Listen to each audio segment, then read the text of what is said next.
Hello and welcome to the mobilegamer.biz digest. I'm Neil Long and every week I go for a walk and tell you what's happening in the mobile games industry. Here we go. Let's talk about Supercell's financial results and blog from Ilkka Paananen. Excuse the crazy noise in the background. I'm doing this in Vegas. I'm at DICE and I'm quickly discovering there are no quiet areas of Las Vegas. But let's keep going. I went with the headline of Supercell boss laments coasting mobile industry as Clash Royale stars in 2025 results. But really, you could lead on lots of different things.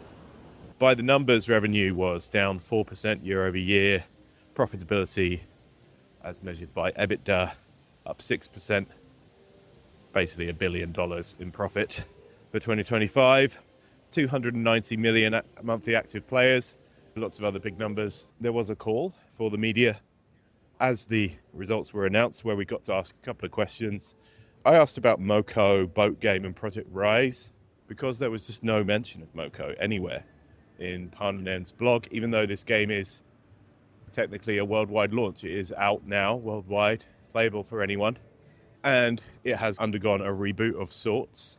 The game's community managers are calling it Neo Moco.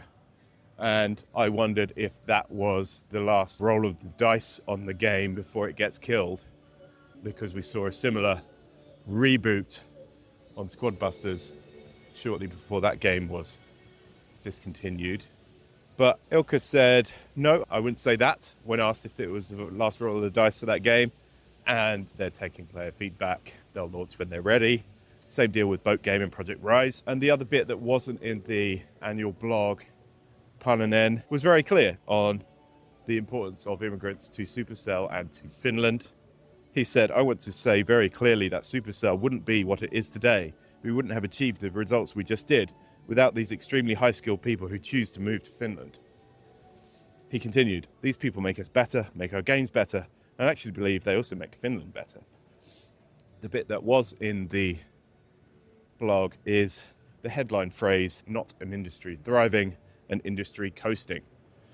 His thoughts here probably chime with a lot of people in that at least the Western mobile game business seems to be mostly concerned with optimization and eking out monetization and retention from existing games and not taking too many big, bold risks.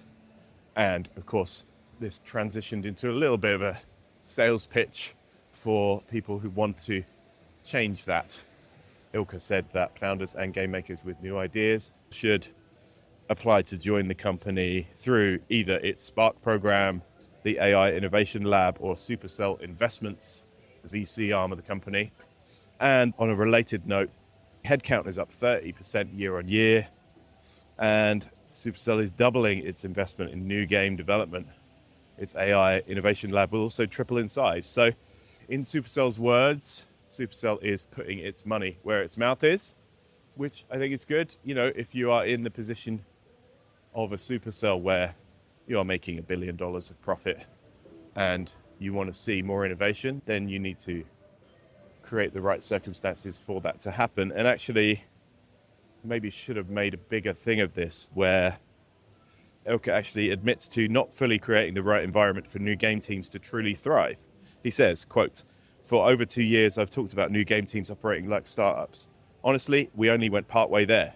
We attracted entrepreneurial founders and gave them independence, but we didn't create the full conditions that make startups work. That was my failure. Now we're trying to fix it. So yeah, all good stuff from Supercell.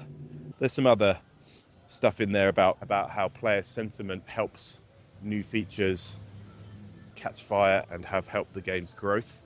Since this came out, Jinxie, a streamer who was part of that big Clash Royale comeback, is not happy about the lack of credit he's been given for that comeback. And, you know, there was no mention of increased UA spend or anything like that around Clash Royale's comeback over the last year, which I'm sure was part of it, but maybe doesn't fit into the Supercell narrative as such. And then there's further sort of self-flagellation around what went wrong with Squad Busters, which Supercell loves to do. A full write-up on the site. It's quite a beefy one, loads of stuff to read and think about in Supercell's annual blog and results. Couple of quick ones I put out there on the way to Las Vegas this week. Epic not happy with the UK's measures to rein in Apple and Google's control over the app stores. The UK's Competitions and Markets Authority put out a press release which was picked up by Bloomberg, BBC, all the big mainstream national media outlets, and was positioned as a victory for UK regulators that Apple and Google have agreed to greater App Store transparency measures. If you actually look at them, they are quite vague, and ever with this sort of regulation stuff, it's not that clear what they will actually change. It just seems to be that the UK will ask Apple and Google for reports on how it handles competitors' app review processes and requests for interoperability, whatever that may mean. I think more generally, we're all quite tired of this regulation stuff making a lot of noise but not really changing the market's fundamentals. Not good enough. According to Epic Games, it said they failed to open the mobile app ecosystem to real competition. Gatekeepers continue to block competing app stores and payment systems with outright prohibitions, as well as scare screens and junk fees. The agreed changes won't correct the core anti-competitive business practices that the US courts and the European Union are addressing. The CMA must prioritise addressing these barriers to competition in order for UK consumers to gain the benefits of real competition that everyone deserves. There is further dialogue going on between the UK regulators, Apple and Google, so there may be further developments soon. Quick one on Unity as well, just before the financial results, which were pretty positive, revenue and profitability up, lots of other graphs pointing upwards there. Before all that came out, the company announced that mobile gaming veteran Bernard Kim has joined Unity's board as an independent director. He is, of course, the former leader at AI Mobile and the boss of Zynga and Match Group. He's joining on May the 1st, and on the way out are Unity co-founder David Helgason and ironSource co-founder Thomas Bar-Zeev. Hope I'm saying that okay. Helgason stepped back from the day-to-day running of Unity years ago, even before its IPO in 2020, but has remained a member of the board. He is now no longer a member of the board, and maybe more interestingly, ironSource co-founder Thomas Bar-Zeev joined Unity when the engine maker merged with ironSource, the ad tech giant, in 2022, a $4.4 billion merger, which, according to my reports at least, has not gone well. There are links in this story about the entire ironSource founding team leaving in early 2024, and then further accounts from inside Unity and ironSource of culture clashes and allegations of bullying at the newly combined Unity and ironSource. I think the headline most people will take away from this is that Bernard Kim is back, albeit in sort of game engine and ad tech rather than mobile games development and publishing. Xsolla connects developers with the resources they need to build, fund, launch, and monetize their mobile games globally. With Xsolla Webshop, sell virtual items, in-game currency, subscriptions, and custom offers directly to players, while driving up to 5 times the revenue growth. With the industry's #1 webshop solution, Xsolla provides the tools for developers to focus on what's most important: creating great games. Visit Xsolla.com to learn more. That's XSOLLA.com. Quick one from Monday on Budge, the Canadian kids game maker. That has been acquired by private equity firm Haveli Investments. The fee was not disclosed, but Haveli acquired Budge from current owner General Atlantic, another private equity firm that has stakes in, among many other things, Anthropic and Liftoff.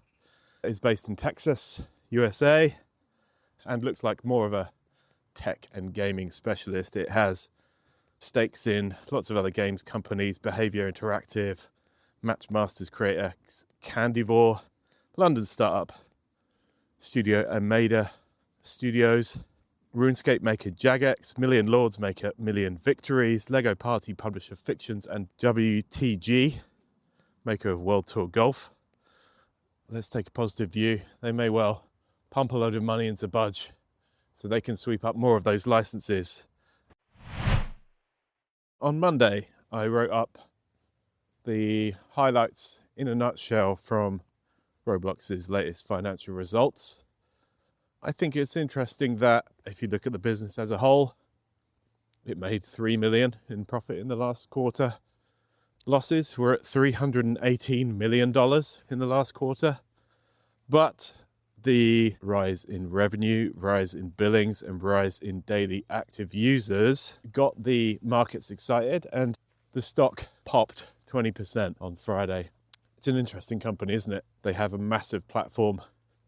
They say that it is 3.4% of the entire global market, in fact, and they say they want 10%, but it clearly doesn't monetize, and they are making hundreds of millions in losses every quarter. So clearly the narrative they want to come out of these earnings calls is the millions and millions of young players who are on that platform will age up and start spending money.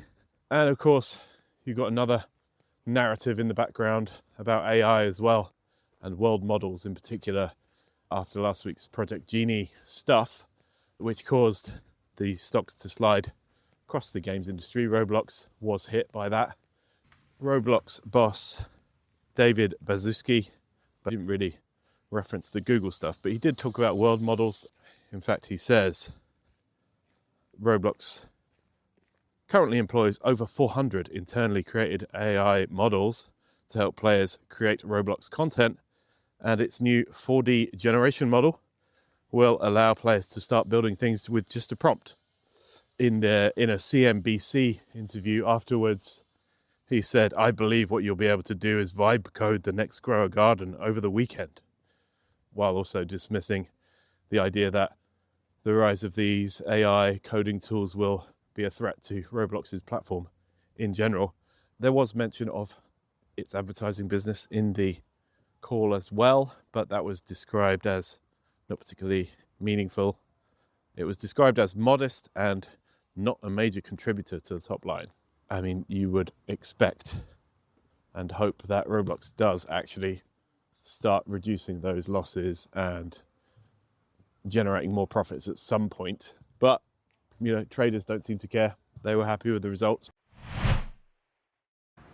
Let's talk about DICE. This is my first trip to Vegas for DICE.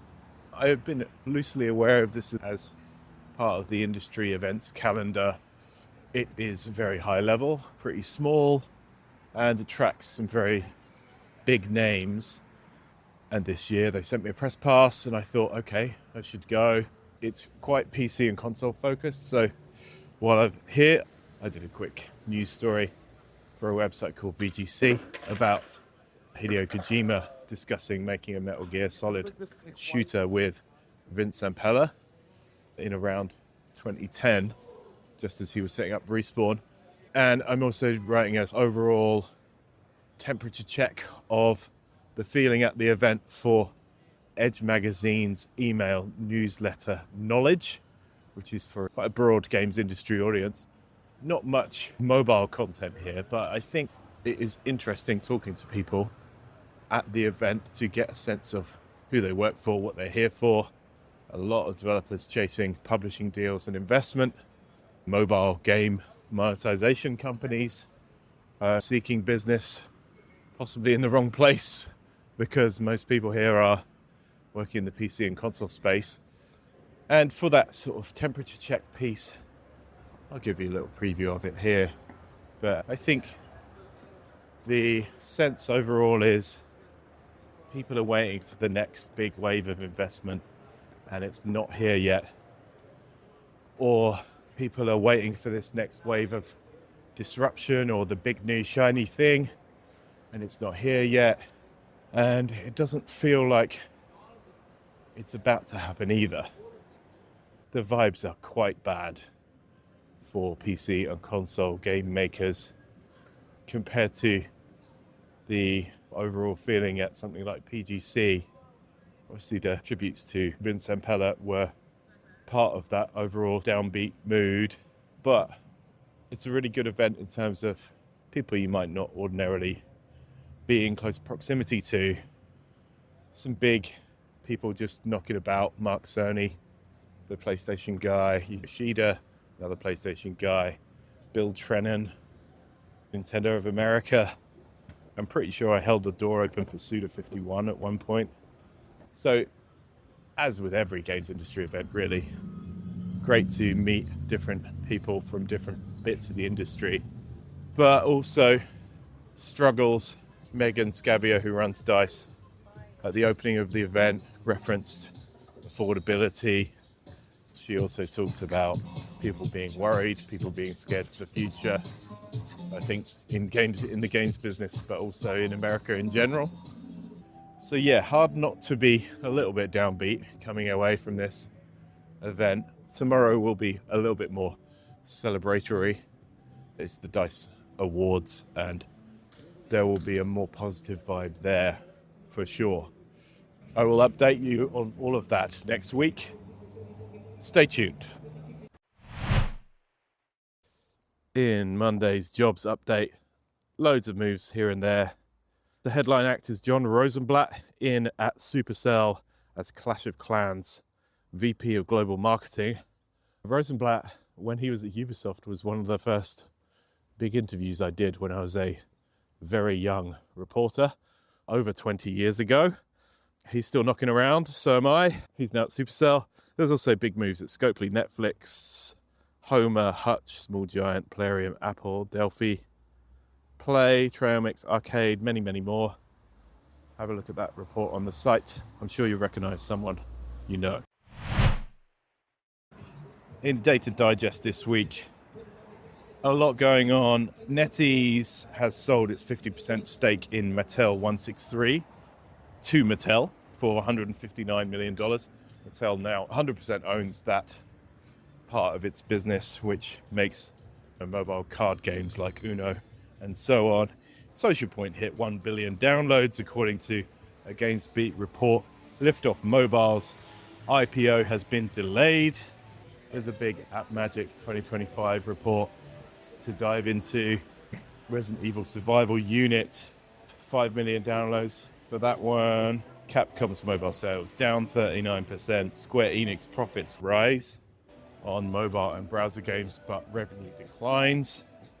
And Lamar Idol Vlogger, 100 million downloads for that one. As I walk past one of many completely mental nightclub things, there are no quiet points in Vegas in which to record a podcast, it seems. So I hope you're enjoying the party atmosphere on this mobile games industry podcast.